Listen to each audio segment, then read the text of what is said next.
दिल्ली में बीते दिनों श्रद्धा की जिस तरीके से उसके दोस्त आफ्ताब पूनावाला ने हत्या की, उसके बाद देश भर में लव जिहाद को रोकने के लिए कड़े कानून की मांग होने लगी। अब चूंकि श्रद्धा महाराष्ट्र की रहने वाली थी, इसीलिए महाराष्ट्र सरकार लव जिहाद और धर्मांतरण के खिलाफ सख्त कानून बनाने का इशारा दे रही है।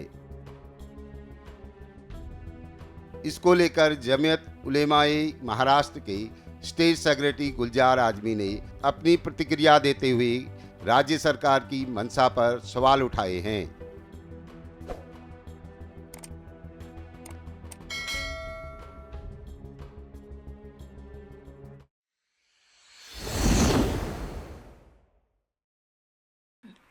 मुसलमान लड़के और गैर मुस्लिम लड़कियों में माशका इससे पहले भी होता था और अब भी होता है, लेकिन इतना शोर नहीं मचाया जाता था। लेकिन जब से ये फ़िरका परस्तों की हुकूमत इस मुल्क में कायम हुई है, उन्होंने लव जिहाद के नाम का एक हवा खड़ा कर दिया है। मैं आपको बताऊं कि बीजेपी के 2 मरकज़ी साबिक़ वज़रा जो ख़ुद मुसलमान हैं लेकिन उनकी बीवियां हिंदू हैं तो उन्होंने जो लव जिहाद किया तो उसका क्या होगा। मैं इस तरीके से मुसलमानों में और हिंदुओं में जज्बात को लेकर के दूरी पैदा करना ये बहुत गलत बात है। वैसे मैं आपको बता दूं कि इस्लाम तो इसकी इजाज़त देता ही नहीं है कि मुसलमान मर्द और गैर मुस्लिम औरत से शादी करे या मुसलमान औरत गैर मुस्लिम मर्द से शादी करे। इस्लाम की इसकी इजाज़त देता ही नहीं है।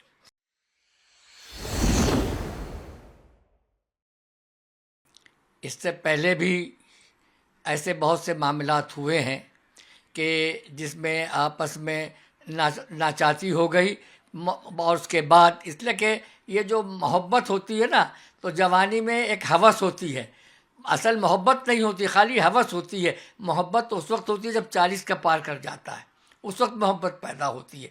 तो उसमें अक्सर ऐसा होता था, इससे पहले भी हुआ है कि लोगों में झगड़ा भी हुआ है, कत्ल भी हुआ है। और मैं कहता हूँ कि आज भी हम अखबारात में बराबर पढ़ते हैं कि एक शादीशुदा औरत अपने आशिक के लिए अपने मर्द को कत्ल कर दिया। आज के अखबार में भी ये खबर मौजूद है। तो इसके लिए ये इसको एक हवा बनाकर खड़ा करना, वैसे कानून बनाते हैं आप बना लीजिए, हमें कोई हर्ज नहीं है, इसलिए कि हमारे यहाँ तो जायज़ ही नहीं है मुसलमान और गैर मुस्लिम की शादी।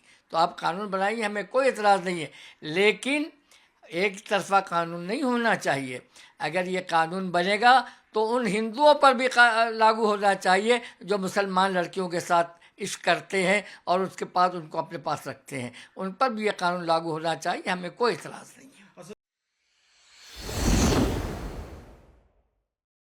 मज़हब को ज़बरदस्ती कबूल कर नहीं मानता। इस्लाम ने कहा ला इकराह फिद्दीन, दीन के अंदर कोई सख्ती नहीं है। आप जिस और उसके कहा है लकुम दीनुकुम वलिया दीन, तुम्हारा दीन तुम्हारे लिए, हमारा दीन हमारे लिए। तो इस्लाम में ज़बरदस्ती नहीं है। अगर आप कानून बनाते बनाइए, हमारा क्या जाता है।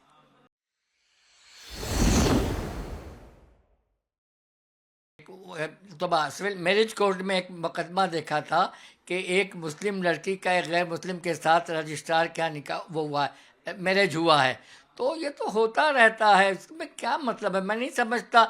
मैं कहता हूँ कि जब इस्लाम ये कहता है कि उसकी गुंजाइश ही नहीं है एक मुसलमान की किसी गैर मुस्लिम के साथ रहने की, तो क्या सवाल पैदा होता। हम कहते जो कानून बनाना हो आपको बना लीजिए, लेकिन कानून सिर्फ एकतरफा नहीं हो, दोनों तरफ से होना चाहिए। अगर हिंदू लड़का किसी मुसलमान लड़की के साथ करता है और उसका ज़बरदस्ती मज़हब तब्दील करवाता है तो उसके साथ भी वही होना चाहिए जो एक मुसलमान के साथ आप करना चाहते हैं, हमें कोई एतराज़ नहीं है।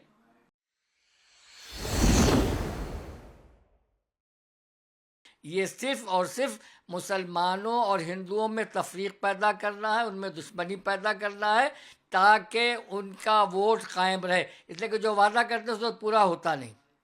तो अब क्या किया जाए, तो हिंदुओं के जज्बात से खेला जा रहा है और हम समझते हैं कि इसमें मुसलमानों का कोई हर्ज नहीं है। आपको जो कानून बनाना हो बना लीजिए, अगर वो इस्लाम के ख़िलाफ़ होगा तो मुसलमान उसको नहीं तस्लीम करेगा, इसलिए कि इस मुल्क के दस्तूर ने हमको हमारे मज़हब पर चलने की आज़ादी दी है।